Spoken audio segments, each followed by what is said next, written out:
Hi friends, this is Vincent. நம்ம சேனலுக்கு உங்களை அன்புடன் வரவேற்கிறேன். நம்ம சேனல் வந்து பார்த்தீங்கன்னா உங்களோட கெரியரை செட் பண்ணுறதுக்காக இன்ஜினியரிங்காக நிறைய வீடியோஸ் வந்து உங்களுக்காக நம்ம கொடுத்துருக்கோம். கண்டிப்பாக நம்ம சேனலை ஃபாலோ பண்ணுங்கள். மறக்காமல் உங்கள் ஃப்ரெண்ட்ஸுக்கு மேக்ஸிமம் நம்ம சேனலை பற்றி சொல்லுங்கள். அது மட்டும் இல்லாமல் நம்ம சேனலோட வாட்ஸ்அப் குரூப்பில் கண்டிப்பாக ஜாயின் பண்ணிங்க. வாட்ஸ்அப் குரூப்போட லிங்க் டிஸ்கிரிப்ஷன் பாக்ஸில் இருக்குது. ஓகே ஃப்ரெண்ட்ஸ், நாளைக்கு எக்ஸாம் எழுத போகிறீங்க. ரொம்ப சீராக உட்காந்து படிச்சுட்டு இருப்பீங்க. இந்த டைமை நான் வேஸ்ட் பண்ணக்கூடாது. இது வேஸ்ட் ஆகக்கூடிய டைமும் கிடையாது. ஃபைனல் மினிட் ரிவிஷன்னா என்ன அப்படின்னா, இதெல்லாம் நம்ம பார்த்துட்டோமா இல்லையா, அதை மட்டும் ஒரு தடவை நீங்கள் ரிவைஸ் பண்ணிடுங்க. சப்போஸ் இதை பார்க்கல அப்படின்னா கண்டிப்பாக இந்த கொஸ்டின்ஸ்லாம் ஒரு தடவை நீங்கள் பார்த்துருங்க. ஏன்னா இது எல்லாமே நமக்கு செமஸ்டர் எக்ஸாமில் இது வரைக்கும் கேட்ட 2 மார்க் அதுக்கப்புறம் 60 மார்க் கொஸ்டின்ஸ் தான் இப்போ நம்ம பார்க்க போகிறோம். கொஞ்சம் நம்ம ஃபாஸ்ட்டாகவே நம்ம என்னாச்சு பார்த்துடலாம்.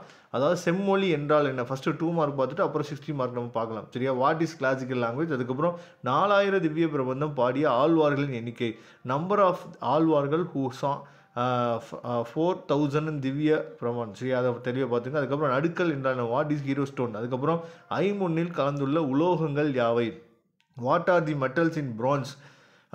அதாவது நம்ம வந்து இங்கிலீஷ்லேயும் கொஸ்டின் இருக்குது பார்த்தீங்களா. உங்களுக்கு இங்கிலீஷ் மீடியம் நோட்ஸ் வேணும்னு நீங்கள் நினச்சிங்கன்னா உடனே கமெண்ட் பாக்ஸில் கமெண்ட் பண்ணுங்கள். நான் அடுத்த வீடியோ, இந்த வீடியோ முடிஞ்ச உடனே நீங்கள் கமெண்ட் பாக்ஸில் நிறைய பேர் கேட்டிங்க அப்படின்னா அடுத்த வீடியோ உடனே உங்களுக்கு கொடுக்குறதுக்காக நாம ரெடியாக இருக்கிறோம். கண்டிப்பாக வாட்ஸ்அப் குரூப்லேயும் நான் ஷேர் பண்ணிடுறேன். அதனால் மறக்காமல் வாட்ஸ்அப் குரூப்பில் நீங்கள் ஜாயின் பண்ணிடுங்க.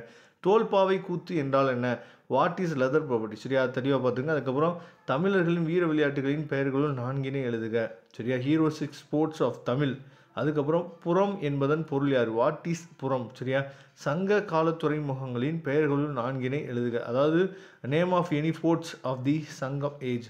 கல்வெட்டுகளின் நோக்கம் என்ன, what are the purpose of the, அதாவது இன்ஸ்கிரிப்ஷன் சொல்லி கொடுத்துருப்பாங்க. தெளிவாக நீங்கள் பார்த்துங்க.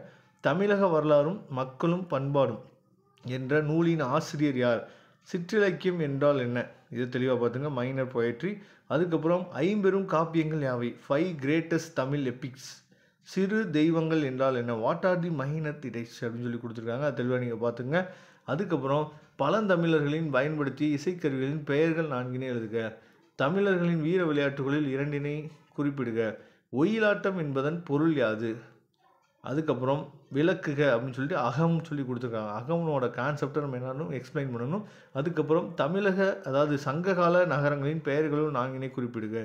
இந்திய விடுதலை போரில் பங்கேற்ற தமிழக பெண்கள் 4 குறிப்பிடுக. வேறுபடுத்துக. பண்பாடும் நாகரீகத்துக்கு இருக்கக்கூடிய வேறுபாடு என்ன அப்படிங்கிறத பார்த்துங்க. Culture and civilisation. சரியா?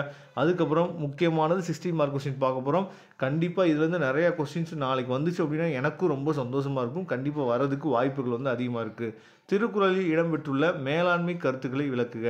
பழங்குடியினர் தயாரிக்கும் கைவினைப் பொருட்களை பட்டியலிடுக. ஹேண்ட் கிராஃப்ட்ஸை பற்றி நம்ம எழுதணும். அதுக்கப்புறம் தமிழர்கள் நம் வாழ்வில் பயன்படுத்திய இசைக்கருவிகளில் அறிமுகம் செய்க அப்படின்னு சொல்லி கொடுத்துருக்காங்க. தமிழர்களின் வாழ்வில் வில்லுப்பாட்டு பெருமிடத்தை எடுத்துரைக்க. வில்லுப்பாட்டை பற்றி நம்ம என்ன பார்த்தீங்கன்னா எக்ஸ்பிளைன் பண்ண சொல்லியிருக்காங்க. தெருக்கூத்தின் அமைப்பு மற்றும் ஆடல் முறைகளை விளக்குக. சங்க இலக்கிய அகக்கோட்பாட்டினை தெளிவுபடுத்துங்கன்னு சொல்லி கொடுத்துருக்காங்க. அதுக்கப்புறம் சங்க காலத்தில் நடைபெற்ற ஏற்றுமதி மற்றும் இறக்குமதி வணிகங்களை விளக்குக. சுயமரியாதை இயக்கம் என்றால் என்ன, அதன் சொல் நெறிகளை விளக்குக. இந்திய விடுதலை போரில் தமிழர்களின் பங்கு என்னும் தலைப்பில் கட்டுரை எழுதுக. செவ்வியல் இலக்கியங்களின் தனி சிறப்புகளை விளக்குக. தமிழர்களின் சமூக பொருளாதார வாழ்வில் கோயில்கள் பெறும் இடத்தை எடுத்துரைக்க. நடுக்கல் என்றால் என்ன, அதன் நோக்கங்களையும் அமைப்புகளையும் விளக்குக. தமிழர்களின் வாழ்வில் கரகாட்டம் பெறும் இடத்தை எழுதுக. தமிழர்கள் உருவாக்கிய விளையாட்டுகளின் நோக்கங்களை தெளிவுபடுத்துக. கடல் கடந்த நாடுகளில் சோழர்கள் அடைந்த வெற்றிகளை விளக்குக. தமிழர்களின் திணை கோட்பாடுகள் குறித்து எழுதுக. இந்திய மருத்துவத்தில் சித்த மருத்துவத்தின் பங்கு எத்தகையது விளக்குக. இந்தியாவின் பிற பகுதிகளில் தமிழ் பண்பாட்டின் தாக்கம் என்னும் தலைப்பில் கட்டுரை எழுதுன்னு சொல்லி கொடுத்துருக்காங்க. கல்ச்சர் இன்ஃப்ளூயன்ஸை பற்றி நம்ம தெளிவாக எழுதணும். இது எல்லாமே வந்து ரொம்ப ரொம்ப முக்கியமான கொஸ்டின்ஸ். இதோட பிடிஎஃப் லிங்க் டிஸ்கிரிப்ஷன் பாக்ஸில் எடுத்து யூஸ் பண்ணுங்கள். நல்லபடியாக ப்ரிப்பேர் பண்ணுங்கள். கண்டிப்பாக நாளைக்கு எக்ஸாம் வந்து ரொம்ப ஈஸியாக இருக்க போகுது. Thank you friends. நெக்ஸ்ட் வீடியோ பார்க்கலாம்.